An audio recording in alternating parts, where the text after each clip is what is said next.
Welcome to Nagercoil சமையல் with Kavitha. இந்த வீடியோவில் கறிவேப்பிலை ஃபிஷ் ஃப்ரை எப்படி பண்ணலான்னு பார்க்கலாம்.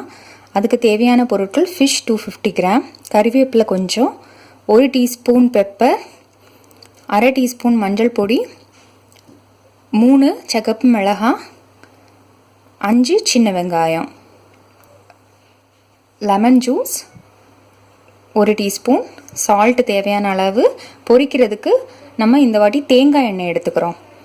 தேங்காய் எண்ணெயில் ஃபிஷ் ஃப்ரை பண்ணால் ரொம்ப நல்லாயிருக்கும். இந்த ஃபிஷ் ஃப்ரை வந்து ரொம்ப ஃப்ளேவர்ஃபுல்லாக இருக்கும், ரொம்ப நல்லாவும் இருக்கும் சாப்பிட்றதுக்கு. இது எப்படி பண்ணலான்னு இப்போ பார்க்கலாம். ஒரு மிக்ஸி ஜாரில் நம்ம எடுத்து வச்சுருந்த கறிவேப்பிலையை போட்டுக்கணும். அது கூட சின்ன வெங்காயம், பெப்பர், ரெட் சில்லி, மஞ்சள் பொடி, கொஞ்சம் சால்ட்டு,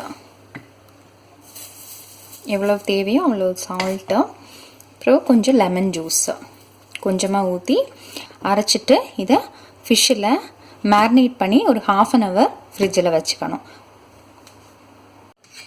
இந்த மிக்சர் ரெடி ஆகிடுச்சு. இதை இந்த மாதிரி அரைச்சிக்கோங்க. ரொம்ப மையாக அரைக்கணும்னு வேணாம், இந்த மாதிரி இருந்தால் போதும். இப்போ இதை வந்து ஃபிஷ்ஷில் மேரினேட் பண்ணி ஃபிஷ்ஷில் நல்லா தடவி ஒரு 1/2 அன் ஹவர் ஃபிஷ்ஷை வந்து ஃப்ரிட்ஜில் வச்சு அப்புறம் எடுத்து பொரிச்சிக்கலாம். இப்போ எப்படி தடவலான்னு பார்க்கலாம். இந்த மாதிரி ஃபிஷ்ஷில் போட்டுக்கோங்க எல்லாம் இதிலேருந்து எடுத்து. இது நல்லா மேரினேட் பண்ணிக்கோங்க. இந்த மாதிரி மேரினேட் பண்ணிக்கோங்க. இதை வந்து இப்போது 1/2 அன் ஹவர் ஃப்ரிட்ஜில் வச்சுட்டு அப்புறம் எப்படி பொரிக்கலான்னு காமிக்கிறேன். ஃபிஷ் ஃப்ரை பண்ணுறதுக்கு ஒரு பேனை அடுப்பில் வச்சுக்கோங்க. பேனை அடுப்பில் வச்சுட்டு சூடு பண்ணிவிட்டு கொஞ்சமாக கோகோனட் ஆயில் எடுத்துக்கலாம். கோகோனட் ஆயிலில் ஃப்ரை பண்ணால் தான் இது வந்து ரொம்ப ஃப்ளேவர்ஃபுல்லாக இருக்கும். அதனால் கொஞ்சமாக கோகோனட் ஆயில் எடுத்துக்கலாம் பேனில்.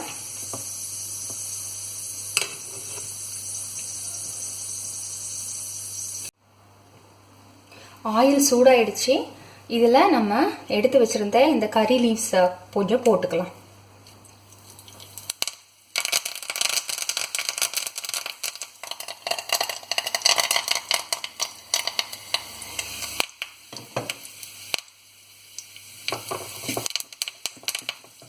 இதில் இப்போ எடுத்து வச்சுருந்த இந்த ஃபிஷ் மேரினேட் பண்ணி ஃப்ரிட்ஜில் 1/2 அன் ஹவர் வச்சுருந்த இந்த ஃபிஷ்ஷை ஒன்று ஒன்றா போட்டுக்கலாம்.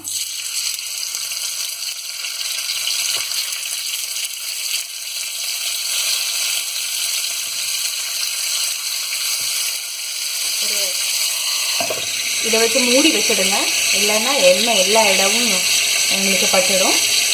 இப்போவே நல்ல ஃப்ளேவர் வருது.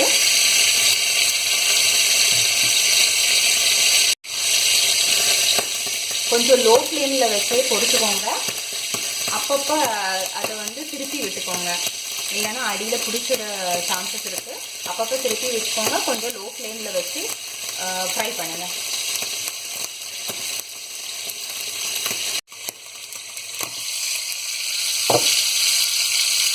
கரைஞ்சி எப்படி இருக்குன்னு இதை திருப்பி விட்டுக்கோங்க.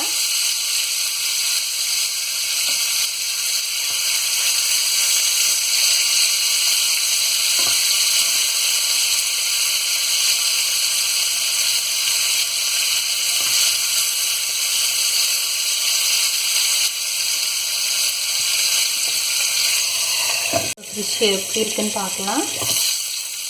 ஃபிஷ் நல்லா ஃப்ரை ஆகிடுச்சு. இப்போ இதை எடுத்து ஒரு சர்விங் பிளேட்டுக்கு மாற்றிக்கலாம்.